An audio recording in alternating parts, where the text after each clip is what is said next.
"Oh, if you could please send me a sales proposal, that'd be amazing."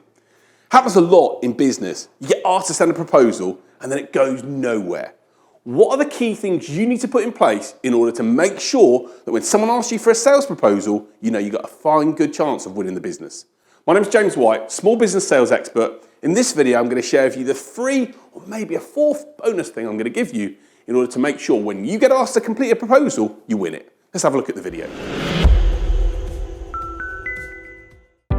So we hear it a lot. You get a chance of getting that sales proposal and you think you're onto a really, really good opportunity with a prospect, but then it goes nowhere. And you wonder to yourself, why did that happen?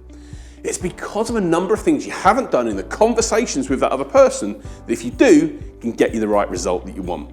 A good friend of mine says, sometimes you're the dog and sometimes you're the lamppost. And we want to ensure in every sales proposal you send, you're the dog. Let's have a look at the key things you've got to put in place in order to make sure the proposals get the right results. So the first thing to do before you look to submit a sales proposal to someone is at the end of a conversation, it might be the 2nd or even 3rd call or conversation or meeting you've had with them, is to summarise where they are. There's no point in you providing a proposal to someone whose actual issues are different to what you think they are. And when you get someone to basically say, yeah, this is where I'm at the moment, it puts them in control of actually looking to change what happens next. So make sure within the element of the conversations you have that you summarise what's happened over the course of the last few weeks and make sure that you can get them to own this. If you can, actually ask them to reconfirm this is exactly the situation. Would you agree with what I've actually said here, or how would you feel about the list I've just outlined? You're looking ideally for them to say, yeah, these are the challenges we face, or these are the things we want to do, or this is where I am right now. If they do, we're in a great place to make sure we then take the next stage before we then get to actually submitting a proposal and hopefully working with them. So once that person has basically summarised and owned up to the position that they're in or where they're at right now, there's a really, really, really simple question that you should ask before you start saying anything else about committing to proposals and documents and whatever else. Ask them this great question. What do you want to do next? When you ask that question to someone to say, what do you want to do next? You put the onus back on them again to identify what they see as the method to be able to solve in this. I've had conversations that I've had where some people have actually said, I just want to work with you and get it resolved. And so actually the thought of putting together a sales proposal and spending time doing that didn't need to happen. I could just get on and doing the business with someone. Or what they might actually say to you is, well, can you show me some details of how you can help me solve these problems? Or can you provide a proposal to me in order to be able to outline how you can help? Our job in sales is to be in control, but sometimes we have to put our prospect in control of the situation in order to help them shape the direction they want it to go.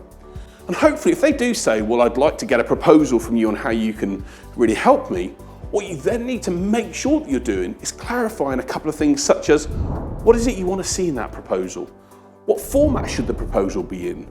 And how long do you want it to be in? What are the key top 2 or 3 things that I've got to put in that proposal that are going to make you look at it and go, yeah, this is great and I want to do this.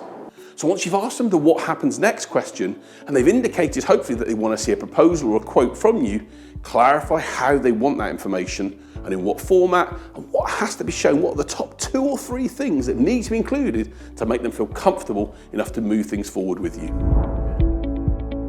I've really enjoyed chatting with you today, Jack, and I'd love to work with you, but what would you need to really see in this proposal that would make you say yes to working with me or my company? When you ask a question like that, you're again just reconfirming back with the prospect that you're going to go through some work, you're going to do some work, some planning and some activity, but you want complete clarity from them on what they're going to want to see in that document in order to make sure they feel comfortable to move forward. I'll be honest with you, one of the biggest issues you also have to make sure you address at this stage is the issue of budget. I've done proposals before when I thought the prospect was keen on spending X and they weren't, they were interested in spending Y. And if we don't address that budget issue or how they're prepared to invest in your services and your time to get the results, you'll see a price and then just move on and get on with other things because you haven't addressed that issue correctly. You've got to deal with the money issue and how they go about investing in issues like this. And I will always address that budget issue up front. Look, typically my services will range from X to Y. How does that feel for you? Or tell me how you've gone about investing in areas like this before. Or if the figure in that document said £5,000, how would you feel about it, Jack? What would be your reaction? The reality is we're better to find these things out when we're having the conversation than us going away, doing all the work, spending hours working late into the night, doing a proposal, and then find someone looks at it and says, no, I'm not interested. Stop that, avoid it by making sure you ask the right questions at the right time, put the prospect in control, and you're going to be in much better shape. So this video was 3 key things, but I wanted to just share one 4th point with you that is so critical when it comes to proposals. And that's this. Don't send a proposal to someone on email. You might think, well, I've got to, James. They're not going to accept it otherwise. Agree a date and time for you to meet with the other person. You're going to talk through what it is. You're going to talk through the challenges that they've identified and how you're then able to resolve those challenges. And you're going to be in a position to give them the information and answers, and alongside that, talk about the price and what the investment's going to be to solve the issue as you've discussed.